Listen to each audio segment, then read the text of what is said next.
शुरुआत करते हैं लोकसभा यानी संसद की खबरों के साथ। आज लोकसभा में भाषण के दौरान राहुल गांधी ने केंद्रीय बजट पर भाषण में मोदी सरकार पर निशाना साधा। उन्होंने आरोप लगाया कि देश को चक्रव्यूह में फंसाया जा रहा है। इसके अलावा इंटर्नशिप स्कीम को उन्होंने मजाक बता दिया।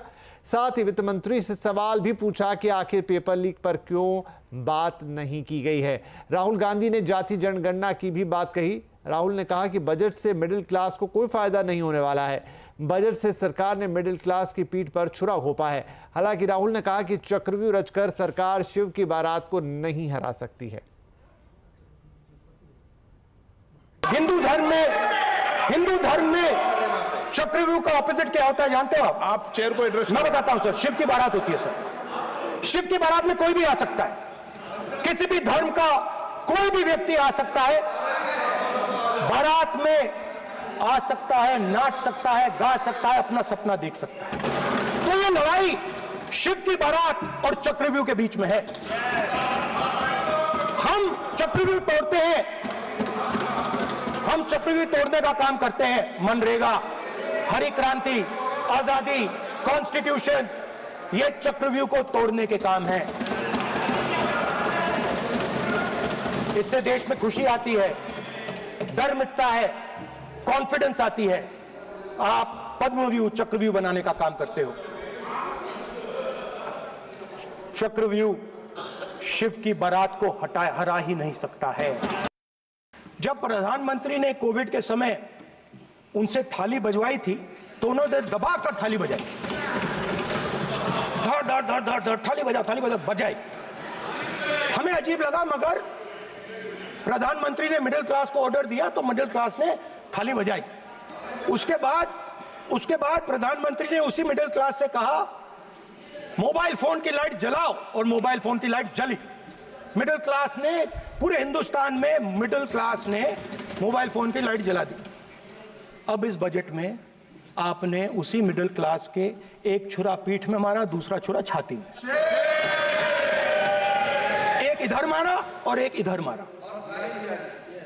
इंडेक्सेशन जो आपने कैंसिल की वो पीठ में छुरा था, और जो कैपिटल गेन्स टैक्स आपने बढ़ाया वो छाती में छुरा था।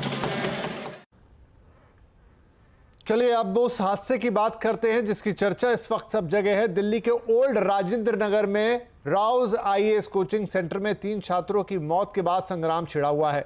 ओल्ड राजेंद्र नगर में शनिवार की शाम को राउज आईएएस कोचिंग सेंटर के बेसमेंट में बनी लाइब्रेरी में 3 छात्रों की बारिश का पानी भर जाने से मौत हो गई थी। इस हादसे के बाद दिल्ली में बवाल मचा हुआ है। इस मामले में अब तक कुल 7 लोगों को गिरफ्तार किया गया है। इस मामले में एमसीडी ने एक्शन लिया है। एमसीडी ने एक जूनियर इंजीनियर को बर्खास्त कर दिया है, जबकि एक असिस्टेंट इंजीनियर को निलंबित किया गया है। साथ ही एमसीडी ने इस मामले में एग्जीक्यूटिव इंजीनियर से जवाब तलब किया है। एमसीडी ने बेसमेंट में अवैध रूप से चल रहे 13 कोचिंग सेंटरों को सील कर दिया है। साथ ही एमसीडी के अधिकारियों ने इलाके में बुलडोजर उतार दिया है। यहां अतिक्रमण को हटाने के लिए क्षेत्र में कई इमारतों के हिस्सों पर बुलडोजर से कार्रवाई की गई है। बुलडोजर ने नालियों को अवरुद्ध करने वाले सीमेंट के ब्लॉक्स को ड्रिल किया और कुछ अवैध निर्माणों को भी हटाया है। कोचिंग सेंटर के बाहर बने अवैध रैंप भी गिरा दिए गए हैं। कोचिंग हादसे में 3 छात्रों की मौत से छात्रों में गुस्सा है। सड़क पर वो जमे हुए हैं, धरना दे रहे हैं और मारे गए छात्रों के लिए इंसाफ की मांग कर रहे हैं।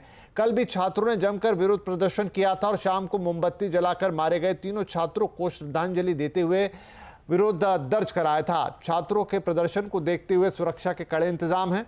आज ओल्ड राजेंद्र नगर में हादसे वाली जगह पर दिल्ली के उपराज्यपाल वीके सक्सेना भी पहुंचे। उन्होंने वहां धरने पर बैठे छात्रों से बातचीत की। इस खबर पर ज्यादा अपडेट के लिए हमारे साथ है हमारी संवाददाता दीपाली नंदा।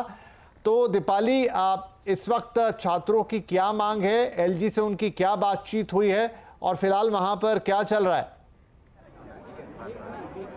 जी बिल्कुल विपिन जी, ये सब मैं आपको दिखाऊंगी, लेकिन उससे पहले जो मैं दिखाना चाहती हूँ आपको, ये इंस्टीट्यूट आप देख लेंगे। यहाँ पे ये राउज आईएएस स्टडी सर्कल है, जहाँ पर 27 जुलाई को ये दर्दनाक हादसा हुआ है। ओल्ड राजेंद्र नगर की जो हम बात कर रहे हैं ना, आप देखेंगे यहाँ पर आपको हर एक बिल्डिंग में एक ऐसा कोचिंग इंस्टीट्यूट मिल जाएगा जो यूपीएससी की तैयारी यहाँ पर कराता है। और दिल्ली के स्टूडेंट्स यहाँ पर कम है, बल्कि दिल्ली से बाहर से जो स्टूडेंट्स आए हैं, महाराष्ट्र, आंध्र प्रदेश, तेलंगाना, पश्चिम बंगाल, यहाँ से बड़ी संख्या में स्टूडेंट्स यहाँ पर आते हैं यूपीएससी की जो कॉम्पिटिटिव एग्जाम है उसकी तैयारी करने के लिए। और जिस तरह से आपने जिक्र किया कि वीके सक्सेना यहाँ पर आए थे, तो निश्चित तौर पर वो यहाँ पहुंचे थे। 10 से 15 मिनट वो इस बिल्डिंग के अंदर गए और छात्रों में इस बात को लेकर नाराजगी थी कि वो चाह रहे थे कि ये जो छात्र धरने पर बैठे हैं वो उनसे बातचीत करें, लेकिन जब वो आए तो सिर्फ 1 या 2 छात्र से बात करके यहाँ से वापस रवाना हो गए। इस वक्त ग्राउंड पर